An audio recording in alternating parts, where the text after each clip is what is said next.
नमस्कार दोस्तों। तो दोस्तों आज हम लोग इस वीडियो में देखने वाले हैं जीके जीएस के महत्वपूर्ण प्रश्नों को। तो चलिए शुरू करते हैं आज का सबसे पहला सवाल से। तो दोस्तों आज का सबसे पहला सवाल है कि ब्रह्मांड का अध्ययन क्या कहलाता है। याद रखिए कि ब्रह्मांड का अध्ययन है दोस्तों कॉस्मोलॉजी कहलाता है, यानी कि ऑप्शन नंबर ए हो जाएगा 1 का। ब्रह्मांड का अध्ययन क्या कहलाता है? कॉस्मोलॉजी। अगर आपसे पूछेगा कि बायोलॉजी क्या किसका अध्ययन कहलाता है, तो विषाणुओं का अध्ययन जो कहलाता है वो बायोलॉजी कहलाता है, याद रखिएगा। सिस्मोलॉजी किसका अध्ययन कहलाता है दोस्तों? तो भूकंप का अध्ययन सिस्मोलॉजी कहलाता है।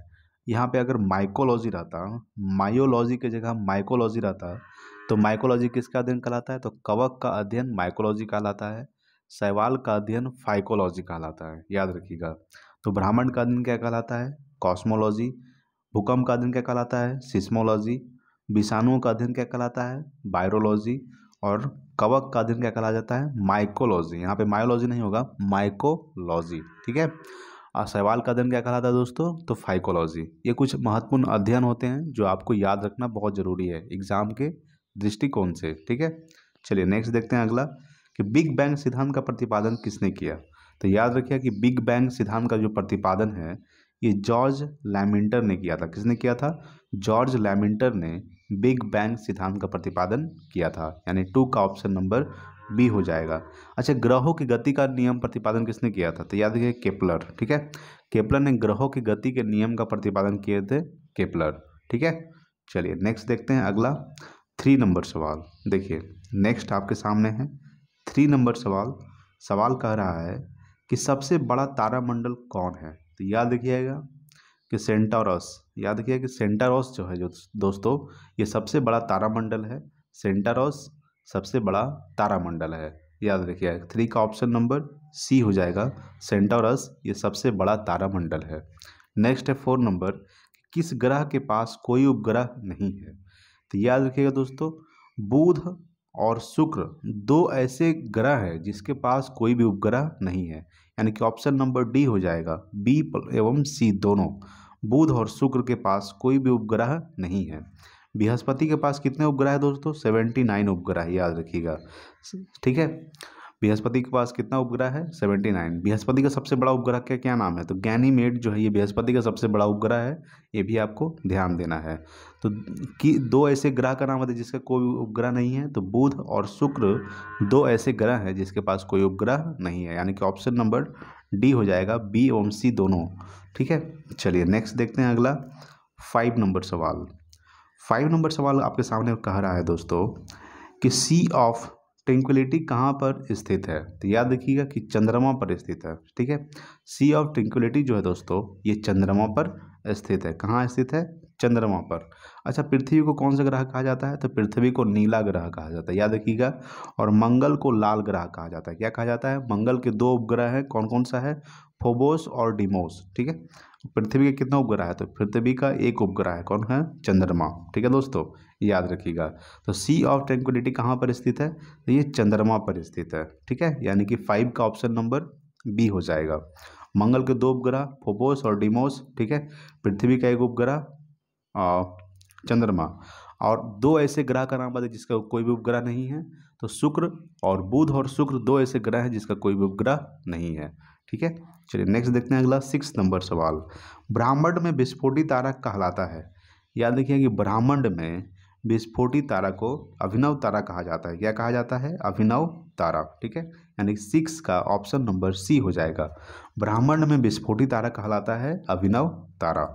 चलिए नेक्स्ट देखते हैं अगला 7 नंबर सवाल। 7 नंबर सवाल आपके सामने है दोस्तों कि किनके बीच की औसत दूरी को खगोलीय एकक कहा जाता है। याद रखिएगा कि किनके बीच की औसत दूरी को खगोलीय एकक कहा जाता है। तो पृथ्वी तथा सूर्य, पृथ्वी तथा सूर्य के बीच की औसत दूरी को खगोलीय एकक कहा जाता है, ठीक है, याद रखिएगा। 7 का ऑप्शन नंबर ए हो जाएगा। किनके बीच की औसत दूरी को? तो पृथ्वी तथा सूर्य की औसत बीच की दूरी को खगोलीय एकक कहा जाता है, ठीक है। चलिए नेक्स्ट देखते हैं अगला 8 नंबर सवाल। 8 नंबर सवाल कह रहा है आपके सामने कि प्रकाश वर्ष मात्रक है, ठीक है। सवाल है कि प्रकाश वर्ष मात्रक है तो दूरी का, बहुत इंपॉर्टेंट सवाल है। प्रकाश वर्ष मात्रक है दूरी का, ठीक है। देखिए दाब किसका मात्रक है दोस्तों? पास्कल। शक्ति का ऐसा मात्रक क्या होता है? तो वाट होता है। ऊर्जा का ऐसा मात्रक क्या होता है? जूल। याद किया कि ऊर्जा का ऐसा मात्रक क्या होता है? जूल। दाब का ऐसा मात्रक पास्कल। शक्ति का ऐसा मात्रक क्या होता है दोस्तों? वाट। प्रकाश वर्ष मात्रक है दूरी का। याद रखिएगा 8 का ऑप्शन नंबर ए हो जाएगा। चलिए अगला सवाल देखते हैं, 9 नंबर सवाल। 9 नंबर सवाल क्या कह रहा है आपके सामने? सवाल है दोस्तों 9 नंबर कि सूर्य की ऊर्जा का मुख्य स्रोत है। तो याद रखिएगा कि सूर्य की ऊर्जा का मुख्य स्रोत है दोस्तों नाभिकीय संलयन। याद रखिएगा। और अगर आपसे पूछेगा कि हाइड्रोजन बम क्या किस पे काम करता है? हाइड्रोजन बम, तो ये भी नाभिकीय संलयन पे काम करता है, क्योंकि हाइड्रोजन जो बम होता है वो दो तत्वों से मेन रूप से हाइड्रोजन सबसे ज़्यादा पाया जाता है उसमें। और सूर्य जो, देखिए दोस्तों, सूर्य दो तत्वों से मिलकर बना है, एक हाइड्रोजन और एक हीलियम। हाइड्रोजन कितना परसेंट? हाइड्रोजन 71% और हीलियम 26%।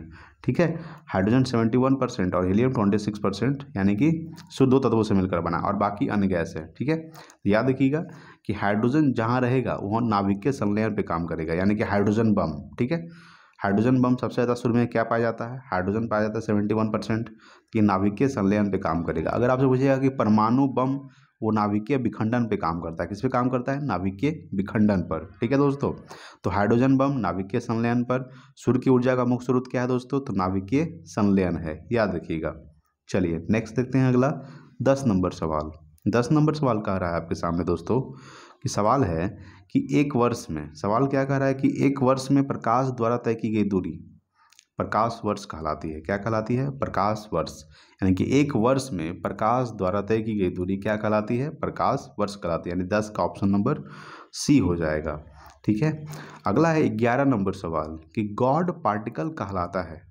तो गॉड पार्टिकल क्या कहलाता है? हिग्स बोसॉन कहलाता है। क्या कहलाता है दोस्तों? Higgs boson. यानी कि ऑप्शन नंबर ए हो जाएगा 11 का कि गॉड पार्टिकल कहलाता है हिग्स बोसॉन। चलिए नेक्स्ट देखते हैं अगला 12 नंबर सवाल। 12 नंबर सवाल क्या कह रहा है कि सूर्य का प्रकाश पृथ्वी पर पहुंचता है तो 8 मिनट 3 सेकंड में। ठीक है, 8 मिनट 3 सेकंड में सूर्य का प्रकाश पृथ्वी पर पहुंचता है। देखिए दोस्तों, अलग अलग ऑप्शन में अलग अलग टाइप के ऑप्शन रहते हैं। किसी में 8 मिनट 30 सेकंड, 8 मिनट 20 सेकंड। ठीक है, तो उसके हिसाब से आप ऑप्शन लगा सकते हैं। यानी कि 12 का ऑप्शन नंबर क्या हो जाएगा दोस्तों? 12 का ऑप्शन नंबर सी हो जाएगा। नेक्स्ट देखते हैं अगला सवाल बहुत इंपॉर्टेंट सवाल है, 13 नंबर सवाल। सवाल देखिएगा, बहुत इंपॉर्टेंट सवाल है कि गैनीमेड किसका उपग्रह है? तो हम आपको बताए थे अब कि गैनीमेड बृहस्पति का उपग्रह है। किसका है दोस्तों? बृहस्पति में टोटल कितने उपग्रह हैं? 79 उपग्रह है। और शनि में टोटल कितना उपग्रह है दोस्तों? तो 82। यहाँ हम कह सकते हैं कि सबसे ज़्यादा उपग्रह किस ग्रह के पास है? तो वह है दोस्तों शनि के पास। कितना है? 82 है। ठीक है, पृथ्वी के पास कितना उपग्रह है? एक है। ठीक है, एक उपग्रह है। और मंगल के पास 2 है। मंगल के पास 2 कौन कौन है? फोबोस और डिमोस। पृथ्वी के पास एक कौन है? तो वह चंद्रमा। ठीक है, और बृहस्पति के पास कितने उपग्रह है? 79 है। और शनि के पास कितना उपग्रह है? तो 82 है। तो सबसे ज़्यादा उपग्रह किसके पास है दोस्तों? शनि के पास है। यहाँ सवाल क्या कर रहा है कि गैनीमेड किसका उपग्रह है? तो गैनीमेड है दोस्तों बृहस्पति का। गैनीमेड बृहस्पति का सबसे बड़ा उपग्रह है गैनीमेड। अगर आपसे सवाल पूछ सकता है कि शनि का सबसे बड़ा उपग्रह कौन सा है? तो शनि का सबसे बड़ा उपग्रह है दोस्तों टाइटन। याद रखिएगा। ठीक है, चलिए नेक्स्ट देखते हैं अगला 14 नंबर सवाल। 14 नंबर सवाल कह रहा है आपके सामने कि एक पारसेक बराबर होता है। याद रखिएगा कि एक पारसेक बराबर 3.26 प्रकाश वर्ष होता है। याद रखिएगा कि एक पारसेक बराबर कितना होता है? कितना प्रकाश वर्ष होता है? तो 3.26 प्रकाश वर्ष होता है। यानी कि ऑप्शन नंबर बी हो जाएगा 14 का। चलिए नेक्स्ट देखते हैं अगला 15 नंबर सवाल। सबसे बड़ा क्षुद्र ग्रह कौन है? तो याद रखिएगा डिमोस, हाइड्रा, सेरेस और सेंटारस। तो याद रखिएगा और 15 का ऑप्शन नंबर बी हो जाएगा सेरेस। सेरेस जो है दोस्तों ये सबसे बड़ा क्षुद्र ग्रह है। ठीक है, यानी कि 15 का ऑप्शन नंबर बी हो जाएगा सेरेस जो है ये सबसे बड़ा क्षुद्र ग्रह है। डायरेक्ट आपसे सवाल पूछिएगा कि सबसे बड़ा क्षुद्र ग्रह का नाम बताओ, तो सेरेस जो है ये सबसे बड़ा क्षुद्र ग्रह है।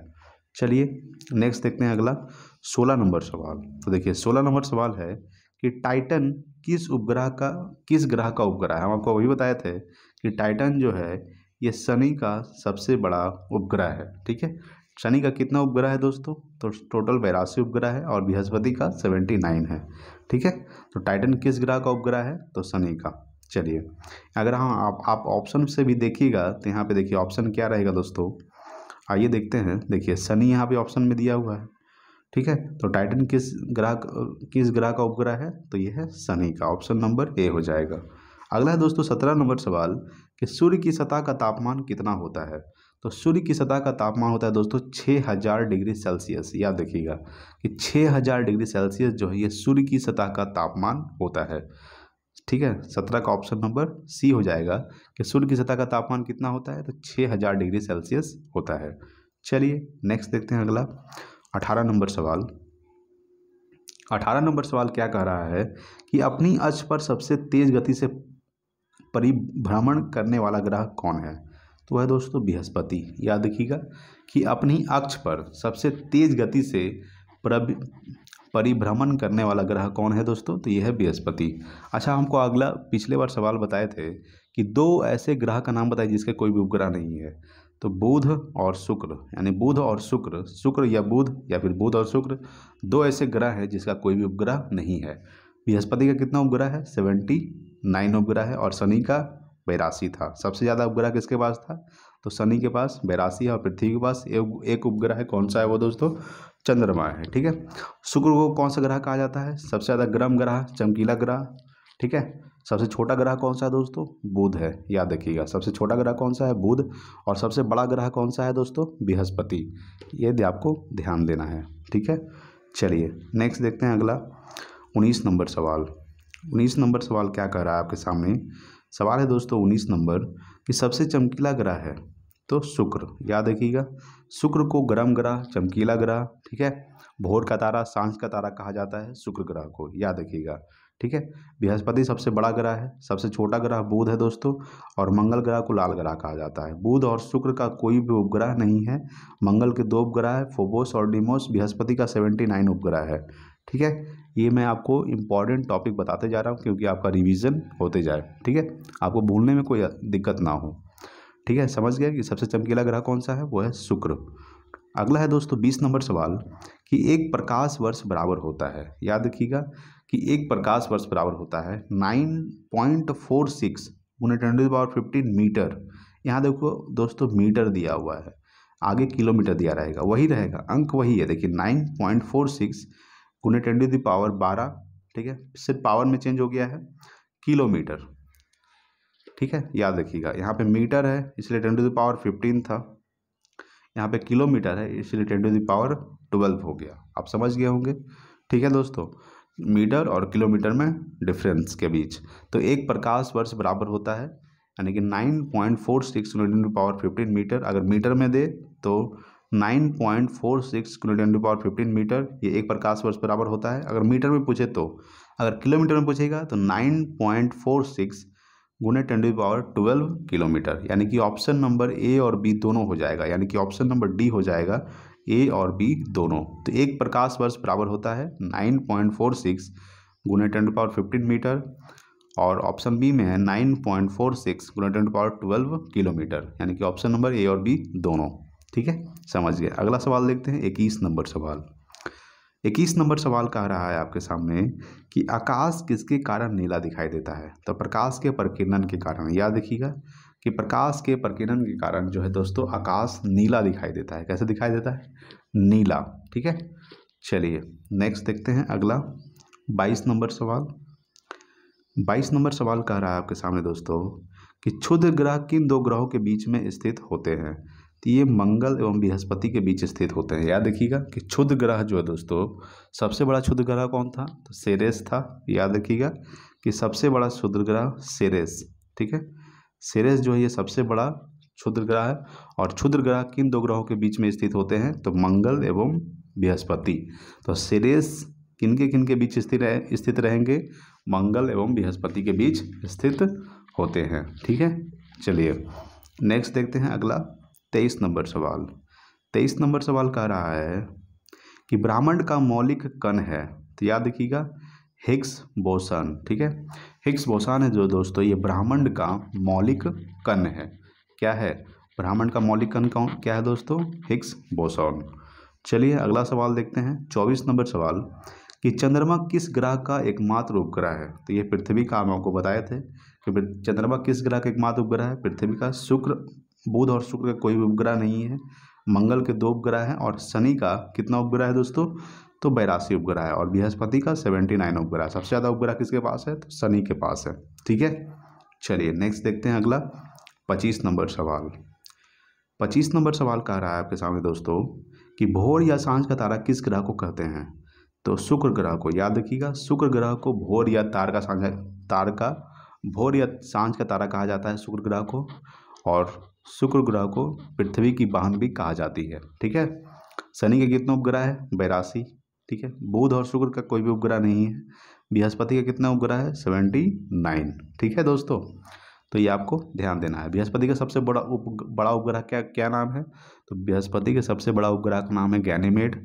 और शनि के सबसे बड़ा उपग्रह का नाम है टाइटन। ठीक है, चलिए नेक्स्ट देखते हैं अगला 26 नंबर सवाल।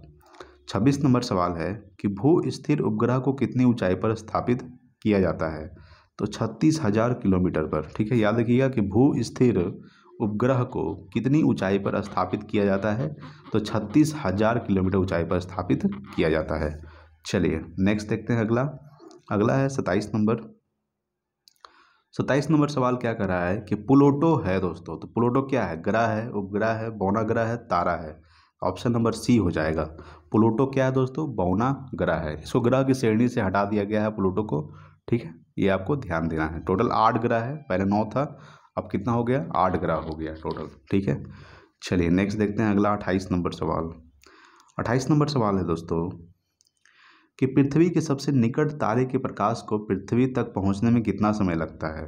तो याद रखिएगा कि 4.2 वर्ष लगता है। कितना वर्ष लगता है, 4.2 वर्ष। यानी पृथ्वी के सबसे निकट तारे के प्रकाश को पृथ्वी तक पहुंचने में कितना समय लगता है, 4.2 वर्ष लगता है। यानी कि 28 का ऑप्शन नंबर सी हो जाएगा। चलिए नेक्स्ट देखते हैं अगला 29 नंबर सवाल।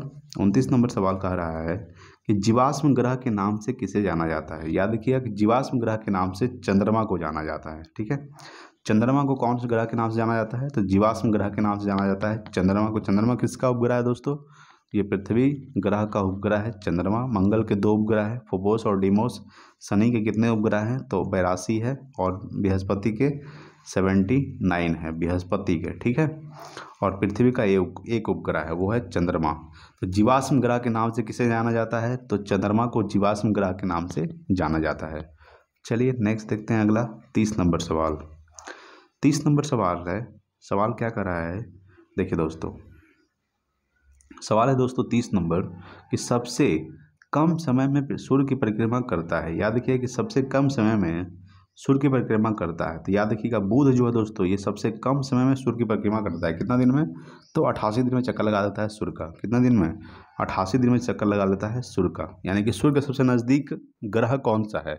सवाल यहाँ से बन सकता है कि सूर्य के सबसे नज़दीक ग्रह कौन सा है, तो बुध जो है दोस्तों, ये सूर्य के सबसे नज़दीक ग्रह है। ठीक है, तो याद रखिएगा शुक्र को गर्म ग्रह, पृथ्वी की बहन, भोर का तारा, सांझ का तारा, चमकीला ग्रह। ठीक है, सबसे ज़्यादा ज्वालामुखी किस ग्रह पे पाया जाता है, वो शुक्र ग्रह पे पाया जाता है। ठीक है, याद रखिएगा। मंगल को लाल ग्रह कहा जाता है। ठीक है, और पृथ्वी को नीला ग्रह कहा जाता है। याद रखिएगा, मंगल के 2 उपग्रह है, फोबोस और डीमोस। ठीक है, और पृथ्वी के एक उपग्रह है, कौन सा, चंद्रमा। याद रखिएगा बुध और शुक्र का कोई भी उपग्रह नहीं है। चलिए नेक्स्ट देखते हैं अगला 31 नंबर सवाल। आइए दोस्तों देखते हैं 31 नंबर सवाल। देखिए आपके सामने, सूर्य का दीप्तिमान सतह क्या कहलाता है। 31 नंबर सवाल है कि सूर्य का दीप्तिमान सतह क्या कहलाता है। याद रखिएगा कि सूर्य का दीप्तिमान सतह दोस्तों, ये प्रकाश मंडल कहलाता है। क्या कहलाता है, प्रकाश मंडल। ठीक है, तो सूर्य का दीप्तिमान सतह क्या कहलाता है, प्रकाश मंडल कहलाता है। याद रखिएगा। नेक्स्ट है दोस्तों अगला 32 नंबर सवाल कि पृथ्वी का वाहन कहलाता है, तो शुक्र ग्रह को। याद रखिएगा कि शुक्र ग्रह को पृथ्वी की वाहन कहा जाती है। भोर का तारा, सांझ का तारा, 2 ऐसे ग्रह जिसका कोई भी उपग्रह नहीं है, बुध और शुक्र। ठीक है, मंगल के 2 उपग्रह हैं, कौन सा, फोबोस और डीमोस। ठीक है, याद रखिएगा। अरुण सबसे अगर आपसे सवाल पूछ सकता है कि सबसे दूर स्थित ग्रह कौन सा है सूर्य का, तो वह है दोस्तों अरुण। और बुध सबसे छोटा ग्रह है, याद रखिएगा। और सूर्य के सबसे नज़दीक ग्रह है कौन सा, बुध, जो 88 दिन में चक्कर लगा लेता है। चलिए नेक्स्ट देखते हैं अगला 33 नंबर सवाल। 33 नंबर सवाल कह रहा है आपके सामने कि सूर्य से पृथ्वी की दूरी कितनी है? तो 149.6 मिलियन किलोमीटर। याद रखिएगा कि सूर्य से पृथ्वी की दूरी कितनी है दोस्तों? तो 149.6 मिलियन किलोमीटर ये सूर्य से पृथ्वी की दूरी है। याद रखिए। नेक्स्ट है अगला 34 नंबर सवाल। 34 नंबर सवाल क्या कर रहा है आपके सामने दोस्तों कि सर्वाधिक उपग्रहों वाला ग्रह कौन है? हमको बताया था कि सर्वाधिक उपग्रहों वाला ग्रह है दोस्तों शनि। कितना उपग्रह है? 82। याद रखिएगा। और बृहस्पति का कितना उपग्रह है? 79। ठीक है। सेकंड नंबर पे आ गया है बृहस्पति। पहले बृहस्पति था, ठीक है, लेकिन अब कौन हो गया? शनि। यानी कि सर्वाधिक उपग्रहों वाला ग्रह कौन है? शनि। मंगल के दो उपग्रह हैं, फोबोस और डीमोस। याद रखिएगा। बुध और शुक्र का दो ऐसे ग्रह है, बुध और शुक्र, जिसका कोई भी उपग्रह नहीं है। ठीक है। तो सर्वाधिक उपग्रहों वाला ग्रह कौन है? तो वह है दोस्तों शनि। शनि का सबसे बड़ा उपग्रह कौन सा है? टाइटन। और बृहस्पति का सबसे बड़ा उपग्रह कौन सा है? तो वह है दोस्तों गैनीमेड। ठीक है। अगर आपसे पूछेगा कि सबसे बड़ा ग्रह कौन सा है दोस्तों, तो वह है दोस्तों बृहस्पति। और सबसे छोटा ग्रह कौन सा है? वह है दोस्तों बुध। चलिए नेक्स्ट है अगला 35 नंबर सवाल कि आकाश गंगा की आकृति कैसी है? तो सर्पिलाकार होती है। याद रखिएगा कि आकाश गंगा की आकृति कैसी है? सर्पिलाकार। चलिए नेक्स्ट देखते हैं अगला 36 नंबर सवाल।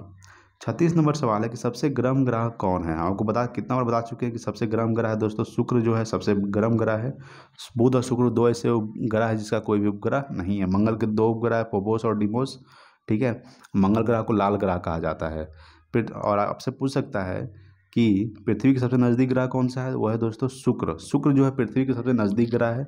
शुक्र को भोर का तारा, सांझ का तारा, पृथ्वी की बहन कहा जाता है शुक्र को। और पृथ्वी को नीला ग्रह कहा जाता है। पृथ्वी के एक उपग्रह है, कौन सा? फोबोस और डीमोस। नेक्स्ट है 37 नंबर सवाल कि ग्रहों की गति का नियम के प्रतिपादक कौन है? वह है जोहानिस केपलर। ठीक है। याद रखिएगा जोहानिस केपलर जो है दोस्तों ये ग्रहों की गति के नियम के प्रतिपादक है। चलिए नेक्स्ट देखते हैं अगला 38 नंबर सवाल। देखिए 38 नंबर सवाल है आपके सामने कि हमारा सौरमंडल या सूर्य जिस आकाशगंगा में स्थित है उसे किस नाम से जाना जाता है? उसे दुग्ध मेखला के नाम से जाना जाता है। याद रखिएगा कि हमारा सौरमंडल या सूर्य जिस आकाशगंगा में स्थित है उसे किस नाम से जाना जाता है? तो दुग्ध मेखला के नाम से जाना जाता है। चलिए नेक्स्ट देखते हैं अगला 39 नंबर सवाल। 39 नंबर सवाल क्या कर रहा है आपके सामने दोस्तों कि पृथ्वी के सबसे निकट स्थित ग्रह कौन सा है? तो याद रखिए कि पृथ्वी के सबसे निकट स्थित ग्रह है दोस्तों शुक्र जो है पृथ्वी के सबसे निकट स्थित ग्रह है। ठीक है। और मंगल ग्रह के दो उपग्रह है, फोबोस और डीमोस। बृहस्पति के 79 उपग्रह है। ठीक है। सबसे बड़ा उपग्रह बृहस्पति का कौन है? वो है गैनीमेड। और बुध और शुक्र दो ऐसे ग्रह हैं जिसका कोई भी उपग्रह नहीं है। ठीक है। तो पृथ्वी के सबसे निकट स्थित ग्रह कौन सा है? सूर्य, शुक्र। ठीक है। पृथ्वी का भोर का तारा, सांझ का तारा शुक्र ग्रह को कहा जाता है। अगला है दोस्तों 40 नंबर सवाल। 40 नंबर सवाल कह रहा है कि चंद्रमा का प्रकाश पृथ्वी पर पहुंचता है। तो याद रखिएगा 1 मिनट 3 सेकंड में, यानी कि ऑप्शन नंबर बी हो जाएगा। चंद्रमा का प्रकाश पृथ्वी पर पहुंचता है 1 मिनट 3 सेकंड में। और 40 का ऑप्शन नंबर बी हो जाएगा। देखिए ऑप्शन के अनुसार आप चूज कर सकते हैं, अलग अलग एग्जाम में अलग अलग टाइप का ऑप्शन दे सकते हैं। ठीक है। अगला है दोस्तों 41 नंबर सवाल कि तारामंडलों की कुल संख्या कितनी है? तो तारामंडलों की कुल संख्या 89 है। याद रखिएगा कि तारामंडलों की कुल संख्या कितनी है? 89 तारामंडल है। नेक्स्ट देखेंगे अगला 42 नंबर सवाल। 42 नंबर सवाल है दोस्तों आपके सामने कि धूमकेतु कितने वर्षों के अंतराल पर दिखाई देता है? तो याद रखिएगा 76 वर्ष के अंतराल पर दिखाई देता है। धूमकेतु कितने वर्षों के अंतराल पर दिखाई देता है? तो 76 वर्षों के अंतराल पर दिखाई देता है धूमकेतु, यानी कि ऑप्शन नंबर बी हो जाएगा 42 का। नेक्स्ट देखते हैं दोस्तों अगला सवाल। अगला है 43 नंबर सवाल कि सूर्य का मुख्य संगठक है। याद रखिएगा कि सूर्य का मुख्य संगठक है दोस्तों तो हाइड्रोजन और हीलियम, यानी कि ऑप्शन नंबर सी हो जाएगा दोनों। हम आपको बताए थे कि हाइड्रोजन कितना परसेंट पाया जाता है? 71%। 71% पाया जाता है सूर्य में हाइड्रोजन, और हीलियम 26%। यानी कि सूर्य दो तत्वों से मिलकर बना, हाइड्रोजन और हीलियम। हाइड्रोजन 71%, हीलियम 26%, और बाकी अन्य गैसें पाई जाती है। ठीक है। इसलिए सूर्य किस पे काम करता है? तो ये नाभिकीय संलयन पे काम करता है। ठीक है दोस्तों, याद रखिएगा। नेक्स्ट है अगला 44 नंबर सवाल कि तारे का रंग किसका सूचक है? तो यह दोस्तों ताप का। याद रखिएगा कि तारे का रंग किसका सूचक है? ताप का सूचक है तारे का रंग। चलिए अगला सवाल देखते हैं, आज का लास्ट सवाल 45 नंबर सवाल आपके सामने है दोस्तों कि पृथ्वी का सबसे निकटतम तारा कौन सा है? तो पृथ्वी का सबसे निकटतम तारा कौन सा है दोस्तों? आपको याद रखना है कि पृथ्वी का सबसे निकटतम तारा है दोस्तों सूर्य। सूर्य जो है सबसे निकटतम तारा है पृथ्वी का सबसे निकटतम तारा कौन सा है? सूर्य, यानी कि 45 का ऑप्शन नंबर डी हो जाएगा। ठीक है दोस्तों, अगर वीडियो अच्छा लगा प्लीज़ लाइक कीजिएगा दोस्तों, शेयर कीजिए अपने दोस्तों के पास। Thanks for watching. जय हिंद, वंदे मातरम।